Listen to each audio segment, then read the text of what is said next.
ভুয়া মিথ্যা বানোয়াট এলিগেশনস দিয়ে যদি সাকিবকে ভুয়া গুজব সিনেমার পরিচালক বললেন বুবলি, আর সেটা শুনে পাল্টা জবাবও দিলেন সুপারস্টার সাকিব খান। দর্শক, বিস্তারিত থাকছে সম্পূর্ণ ভিডিওতে। মুন্নি ভাবিকে আমি যেমন একটা মানুষকে নিয়ে কথা, যার সময় হয়তো আমার সাথে একটা সম্পর্ক ছিল। দর্শক, মূলত আলোচনার সূত্রপাত গান বাংলার কর্ণধার কৌশিক হোসেন তাপসের স্ত্রী ফারজানা মুন্নি এবং চিত্রনায়িকা অপু বিশ্বাসের একটি ফোনালাপকে কেন্দ্র করে, যেখানে বুবলির বিরুদ্ধে একাধিক অভিযোগ শোনা যায় ফারজানা মুন্নির কণ্ঠে।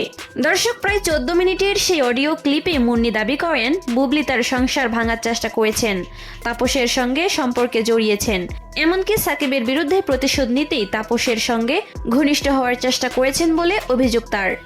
দর্শক, সেই ফোনালাপ প্রসঙ্গে সাকিব বলেছেন, কথাগুলো বলতে চাই না, কারণ এসব নিয়ে বললে আমি নিজের কাছেও লজ্জিত বোধ করব। দর্শক, সাকিব নিজের কণ্ঠে আরো বলেছেন, মুন্নি ভাবির অডিও আমি শুনেছি এবং আমাকেও যা বলেছেন এটা আমি আশা করিনি, কারণ মুন্নি ভাবিকে আমি যতটা স্ট্রং পার্সোনালিটির মানুষ হিসেবে দেখেছি তার মতো মানুষকে এত অসহায়ভাবে দেখব সেটা আশা করিনি। দর্শক, এরপর সাকিব আরো বলেছেন, এমন একটা মানুষকে নিয়ে কথা যার সঙ্গে আমার সম্পর্ক ছিল। আসলে মিডিয়াতে কখন কার রূপ যে বদলে যায় বলা যায় না। যাই হোক, এ বিষয়ে আমি আর কথা বলতে চাই না, এ ব্যাপারে জড়াতেও চাই না। দর্শক, এমনটাই বলেছেন সুপারস্টার সাকিব।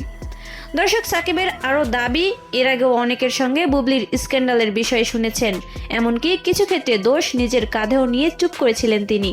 দর্শক, সাকিবের এসব মন্তব্যের পরেই মুখ খুলেছেন বুবলি। সামাজিক যোগাযোগ মাধ্যমে দেওয়া এক স্ট্যাটাসে এই নায়কের নাম উল্লেখ না করেই পরোক্ষভাবে তার সমালোচনা করেছেন তিনি, যেখানে সাকিবকে ভুয়া গুজব সিনেমার প্রধান পরিচালক বলে মন্তব্য করেছেন এই অভিনেত্রী।